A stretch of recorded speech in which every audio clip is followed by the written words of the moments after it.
मैं उमेश मिश्र कीर्तनारायण कामाख्या संस्कृत महाविद्यालय महरैल के द्वारा महाविद्यालय के डिग्री तथा 12वीं के छात्राओं को ऑनलाइन यूट्यूब के माध्यम से वर्ग प्रारंभ करने जा रहा हूँ, जो विश्वविद्यालय द्वारा आदेश निर्गत भी है। तो छात्रों, सबसे पहले हिंदी साहित्य के प्रारंभ के प्रसंग में चर्चा करने जा रहा हूँ, जो इस प्रकार से हैं। हिंदी साहित्य के प्रारंभ के प्रसंग में विद्वानों में मतभेद है। इसका मतभिन्नता का कारण यह है कि हिंदी साहित्य के प्रारंभ का निश्चय करना इतिहास लेखक और भाषा शास्त्रियों के लिए कठिन काम है, क्योंकि अभी तक इस प्रसंग में जो खोज हुई है ये अपर्याप्त सिद्ध हो गया है। फिर भी इस विषय में मुख्यतः 3 मत आते हैं, जो इस प्रकार से हैं। पहला मत डॉक्टर रामकुमार वर्मा का मत। ये विक्रम के 7वीं शताब्दी से हिंदी साहित्य के प्रारंभ मानते हैं।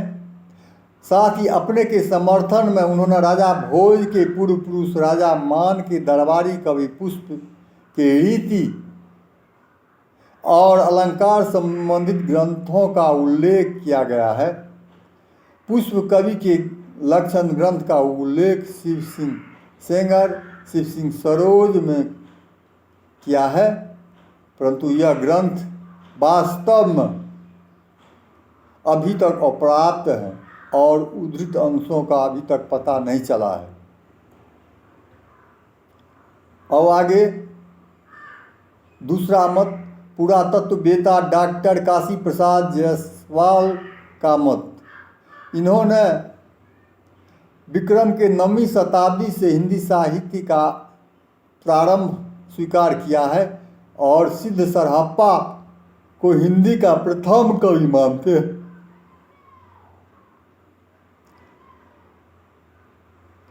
राहुल संकृत्यायन ने भी अपने खोजों के आधार पर डॉक्टर जायसवाल के मत को स्वीकार किया है। फिर आगे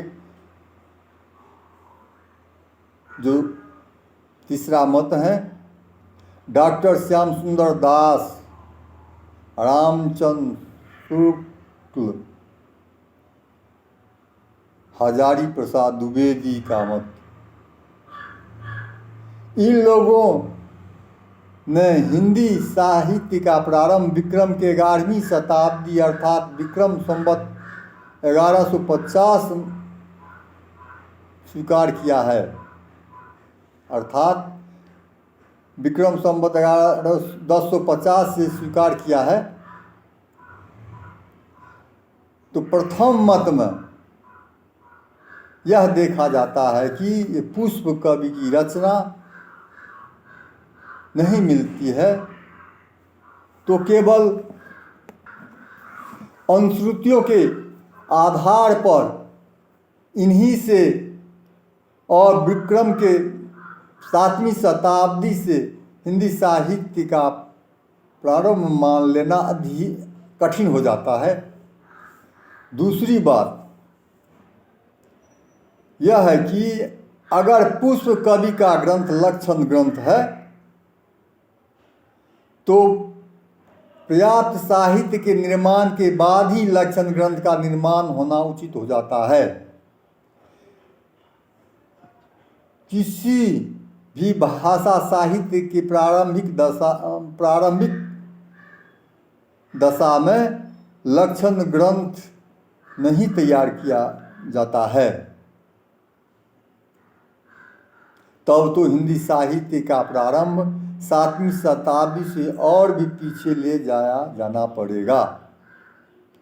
तीसरी बात यह है कि इस ग्रंथ के तथा कथित रचना के पश्चात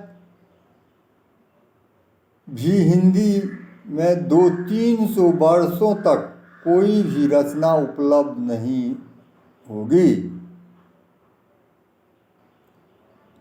दूसरे मत में यह देखा जाता है कि सीधी सरहप्पा का समय अभी तक निर्विवाद नहीं हो सका है। डॉक्टर पुरातत्ववेत्ता डॉक्टर काशी प्रसाद जायसवाल उन्हें 9वीं शताब्दी का कवि मानते हैं, जबकि डॉक्टर विनय दास भट्टाचार्य उस कवि का समय विक्रम संवत 690 ईस्वी मानते हैं। दूसरी बात यह भी है कि सरहप्पा की भाषा असंदिग्ध रूप में हिंदी कहा जा सकता है। हिंदी कहा जा सकता है और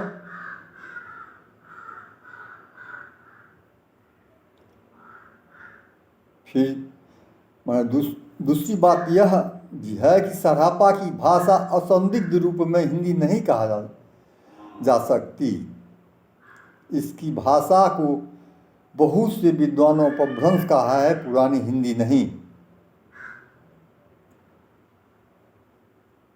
ऐसी दशा में सिद्ध सरहप्पा को हिंदी की आदि कब कैसे मान लिया जाए?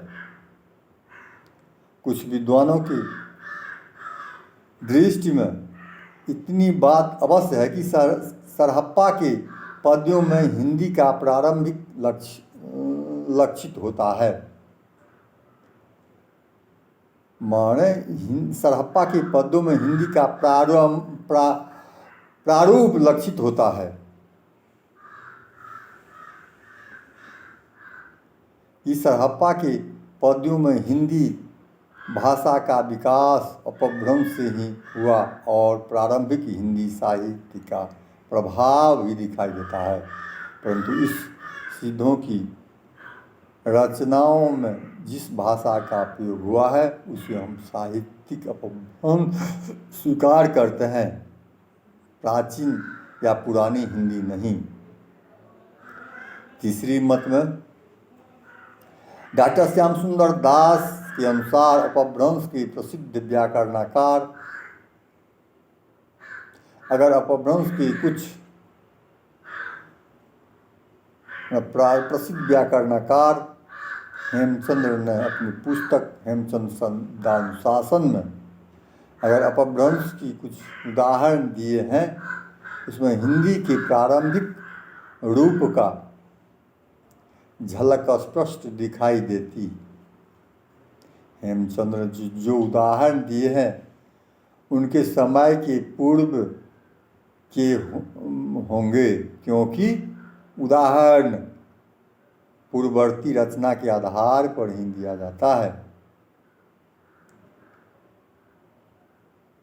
इसलिए हिंदी साहित्य की उत्पत्ति 11वीं शताब्दी से मानना उचित ही प्रतीत होता है। दूसरी बात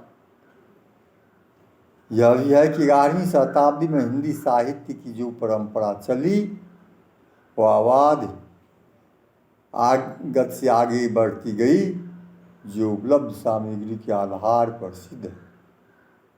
आचार्य रामचंद्र शुक्ल का हिंदी साहित्य का प्रारंभ विक्रम संवत 250 से ही मानना अधिकांश विद्वानों के नज़र में अधिक समीचीन है, क्योंकि हिंदी साहित्य की परंपरा उस समय से अर्थात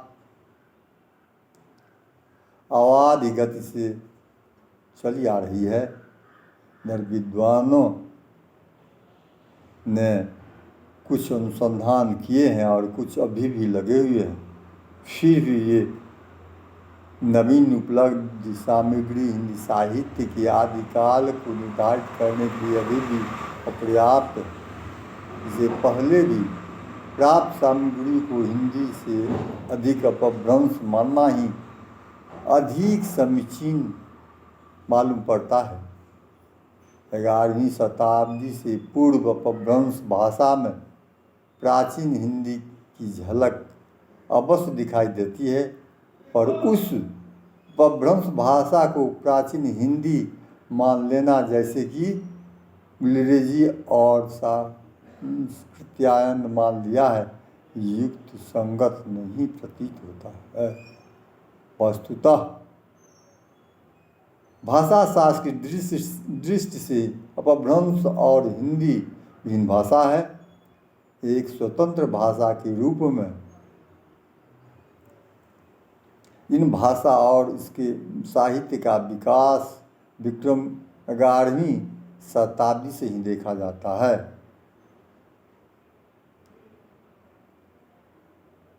इस तरह साहित्य के प्रारंभ का चर्चा किए हैं। फिर दूसरे दिन आगे चर्चा करेंगे। धन्यवाद।